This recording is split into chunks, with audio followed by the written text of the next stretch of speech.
Jeffrey Stark!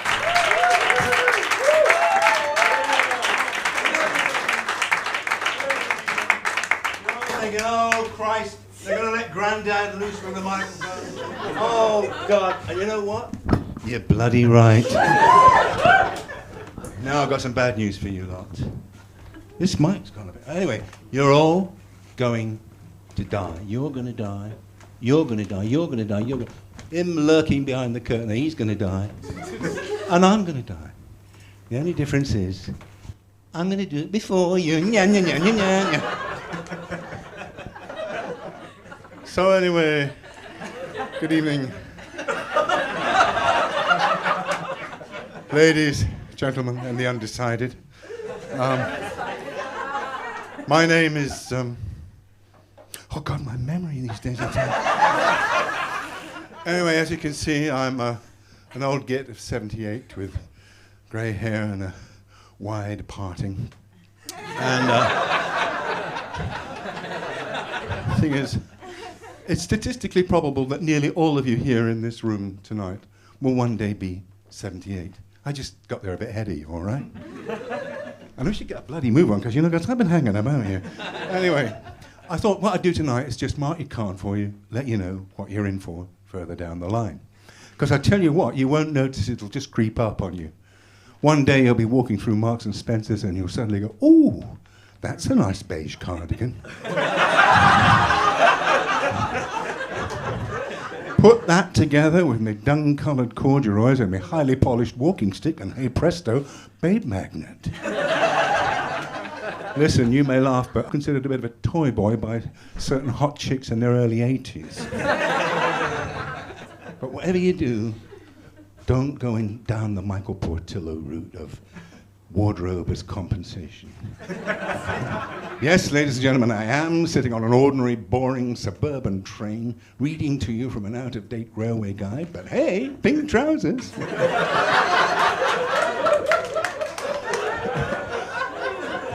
The other thing you need to remember is don't fall for all this nonsense about 70 is the new 60, 60 is the new 50, 50 is the new 40, 10 is the new fetus. I don't think so. Now, another thing you need to know before you get old is that when you are old, you're a sitting target for muggers, right? Because we're the low-hanging fruit, okay? So what you have to do is learn to defend yourself. Now, some people go for Aikido, some people go for karate, some people go for jiu-jitsu. Me, personally, I have mastered all the Japanese arts, right? The lot. So not only can I kill you with one blow of my forearm, but on your grave I can do a really fucking minimal flower arrangement.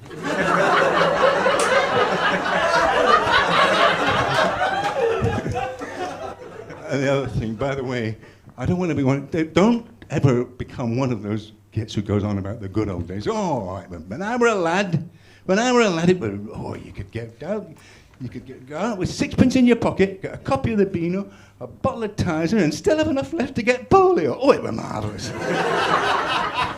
Now, good, it's very important, of course, to have a good relationship, a good partner in life. And whatever you do, try not to get into one of those relationships where you call each other darling through gritted teeth. You know that one? I told you I was going to be late, darling. No, you did not, darling. I did, darling. I have seen a man actually spit in his wife's face while calling her darling.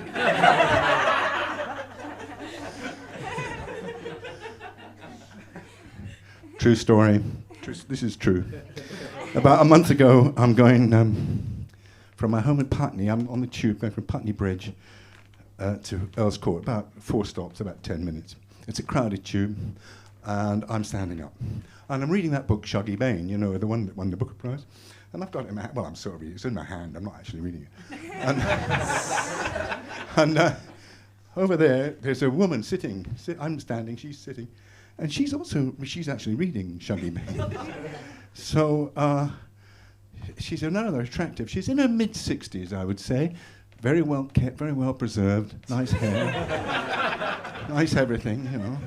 So she looks up and she smiles at me. And I think, all right, now listen, I'm a happily married man, but listen, a 10-minute flirtation on a tube train, where's the harm, right? So I smile back at her, right? And she smiles at me again, and she's still smiling when she stands up, and she's still smiling when she says, "Would you like to have my seat?"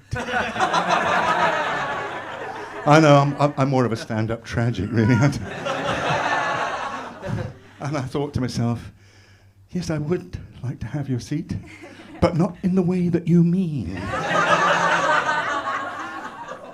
You're supposed to be a comedy virgin, and I'm a sort of a comedy virgin. I've done it a couple of times, but I am not.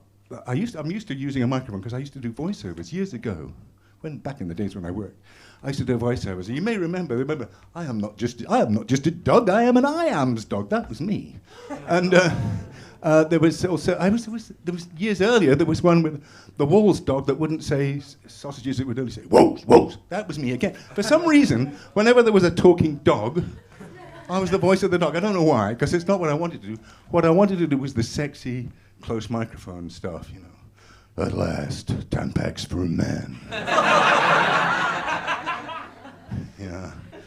Bread, you know it makes sandwiches. He's back, he's armed, and this time it's personal. Henry IV, Part 2. Now, before I go, there's a couple of things I need to tell you.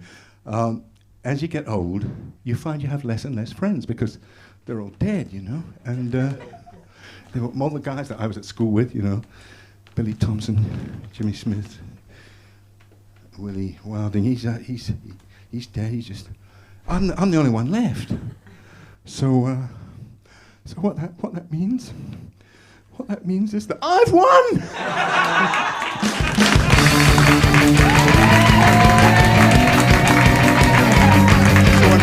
Before I go, just like to say thank you for being a lovely audience. You've been so nice. I'm actually going to write a little note to all your parents telling them how good you've been.